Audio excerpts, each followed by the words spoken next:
തങ്കത്തളികയിൽ പൊങ്കലുമായി വന്ന തൈമാസത്തമിഴ് പെണ്ണേ, നിന്റെ അരഞ്ഞാണച്ചരടിലെ ഏലസിനുള്ളിൽ ആരെയും മയക്കുന്ന മന്ത്രമുണ്ടോ, അനങ്കമന്ത്രമുണ്ടോ?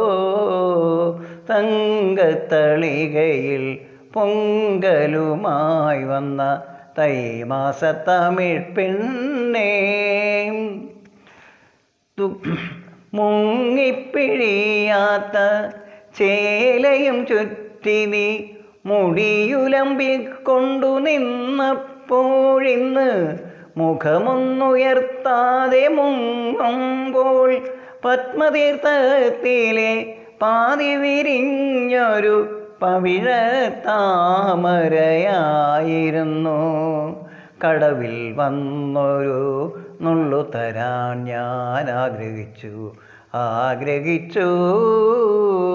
തങ്കത്തളികയിൽ പൊങ്കലുമായി വന്ന തൈമാസത്തമിഴ് പെണ്ണേ, പുലരി പൂമുഖ മുറ്റത്തു കാലത്ത് പുറംതിരിഞ്ഞന്നു നീ നിന്നപ്പോൾ, നീ അരിപ്പൊടിക്കോലങ്ങൾ എഴുതുമ്പോൾ അഗ്രഹാരത്തിലെ ആരും കൊതിക്കുന്നു ഒരഴകിൻ വിഗ്രഹമായിരുന്നു.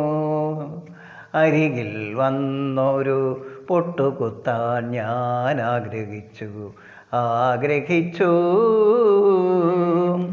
തുളുമ്പും പാൽക്കുടം അരയിൽ വെച്ചു നീ തൊടിയിലേക്കാകെയായി വന്നപ്പോൾ, നിന്റെ ചൊടികളിൽ കുങ്കുമം കുതിരുമ്പോൾ നിത്യരോമാഞ്ചങ്ങൾ കുത്തുന്ന കുമ്പിളിൽ നിറയെ ദാഹങ്ങളായിരുന്നു.